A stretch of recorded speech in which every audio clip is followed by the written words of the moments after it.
Madyaw na alaw sa kaday. Good day to everyone. COVID-19 has changed the way of life of the entire world. The outbreak of the virus SARS-CoV-2 began in Wuhan, China in 2019 and reached our shores early this year.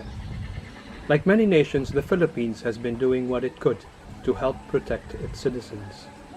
It created an interagency task force to help the country deal with the pandemic.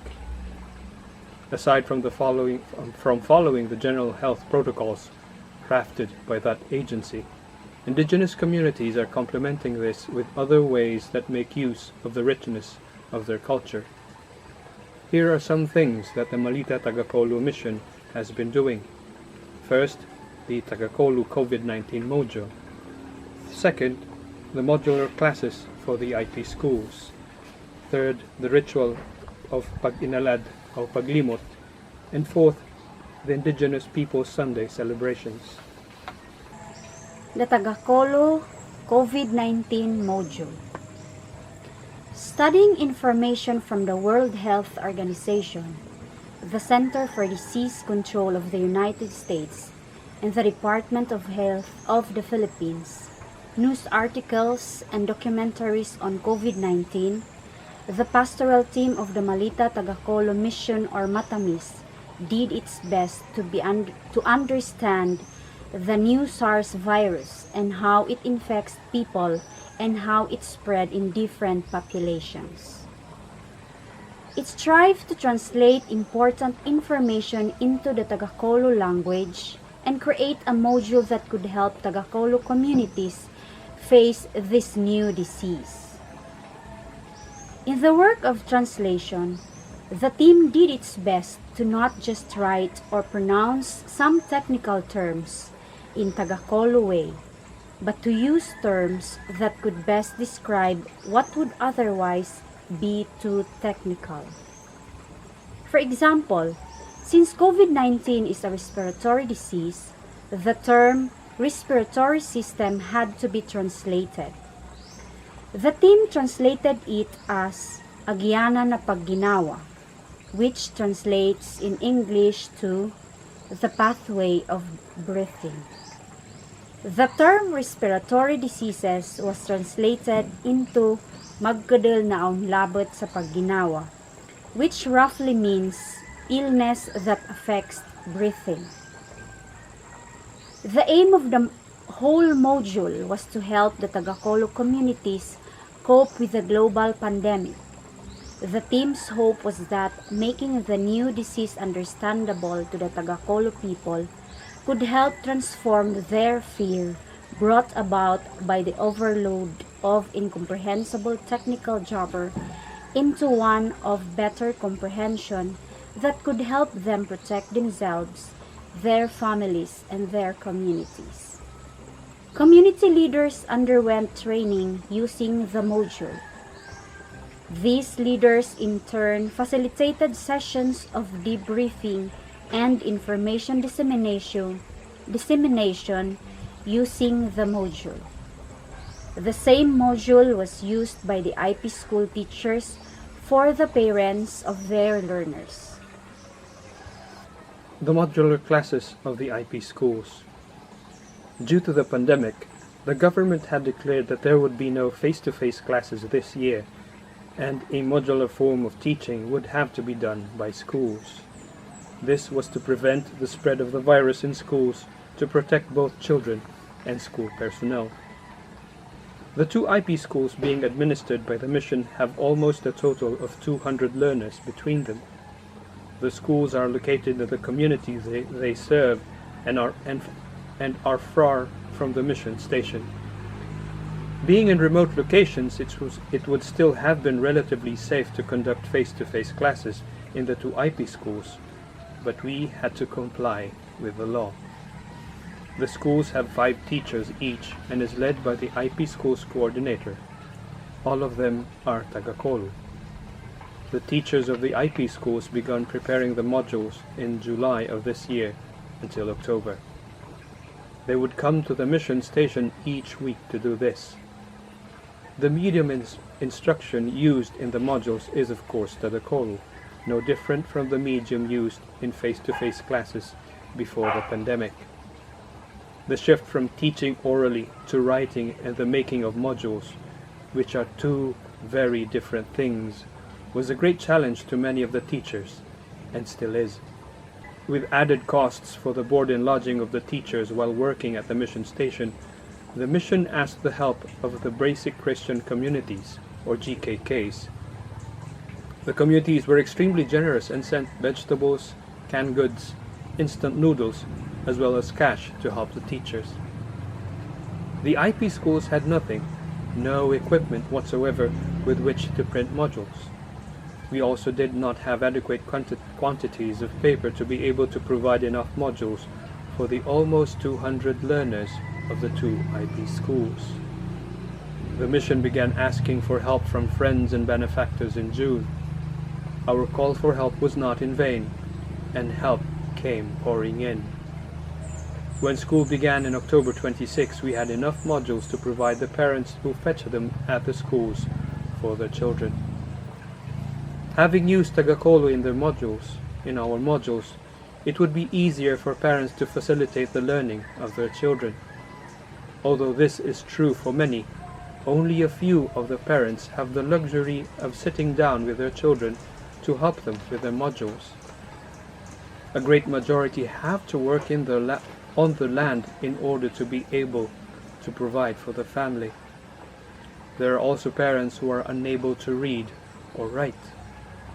To mitigate this problem, teachers take time to hike to the homes of the children to teach, prioritizing those whose parents are unable to help them. For those children whose homes are not too far away from each other, they are clustered into groups, with each group composed of at least 2 to a maximum of 5 learners. There are households that have no chairs, and there are those that have no tables, and children have to find ways to answer their modules. One teacher recounts seeing one of the learners work on his module on top of a sack of corn. The children never fail to express their desire to go back to school and attend classes with their friends and playmates. The teachers do their utmost to make them understand that this is how it shall be for the meantime, that there is still a pandemic. The ritual of pag-inalad or paglimot. The Tagakolu have a ritual of protection called pag-inalad or paglimot. This ritual asks Chumanam's blessings to spare the community from harm and protect them in times of pangayaw, which is a process of dispute settlement between families in conflict with the use of force. The ritual's aim is to oppose the other party so as to prevent them from committing violence against the other family. Marites Gonzalo interviewed Baclag Daniol, a respected Tagakolu elder and also mentor of the Indigenous Youth Leadership Program of the mission, about the ritual. He explained that if the ritual is performed during this time of pandemic, the community could be protected by preventing the illness from entering the place where the ritual had been performed. Baclag Daniol said that he performed this ritual in the village a week after the national health emergency had been declared by Malacanang in March. The ritual is done by immersing alinti alimot, a closed bracelet or locked bracelet, in water. Then the elder ritualist says a prayer and sprinkles water around the place that needs protection, which could be a household or a village. The ritual action of sprinkling is done 3 times. After the ritual, the elder ritualist informs those in attendance of the palili, or ritual prohibitions. Those who have taken part in the ritual are prohibited for 3 days from consuming poultry eggs, and from fetching, asking for, and or exchanging embers to light a fire from their neighbors. The participants of the ritual are furthermore prohibited from visiting each other for a period of 3 days, very similar to a quarantine. After her interview with Baclag Daniol, a group of women and mothers expressed to her that they felt confident and safe after the ritual. the feeling of security and assurance was truly felt. Baklug Danyol and his brother Baklug Santo narrated that during their adolescence there was an outbreak of cholera in their community. Many of their relatives and friends had died because of that cholera epidemic. At the time, they were told by their ama, father, who was a healer and an anituan, one who is gifted with the guidance of anito, that ritual of paginalad o paglimot should be performed when there is an epidemic so that the community could be spared from the dangers brought about by the disease. Baklug Danyol remembered this when he heard on the radio of the declaration of a national health emergency because of COVID-19. The ritual was performed in 3 communities where Indigenous Peoples Sunday was celebrated by the mission. Indigenous People Sunday Celebrations. Matamis celebrates the Indigenous People Sunday on 4 Sundays in 4 Tagakolu communities.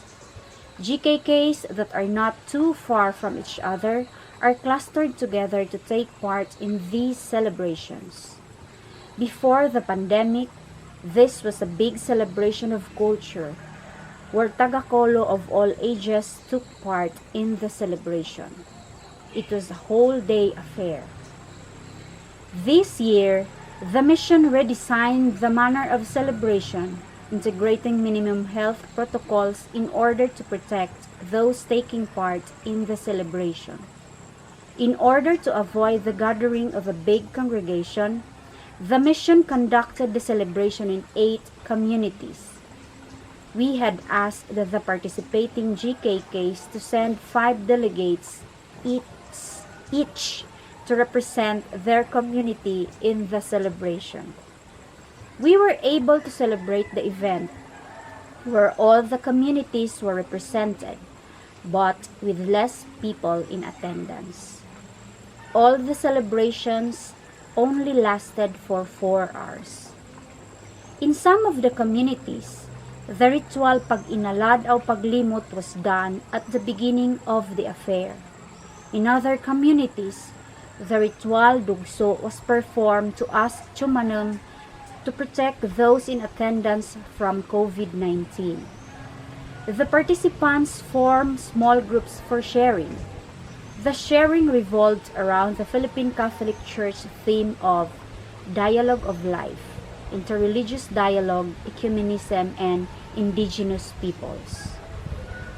The synthesis of the group sharing was followed by the celebration of the Eucharist. At the end of the Mass, the Oratio Imperata, translated in Tagakolu, was also prayed by the gathered community. These are the things that the mission has been doing in order to help the Tagakolu communities cope with this pandemic.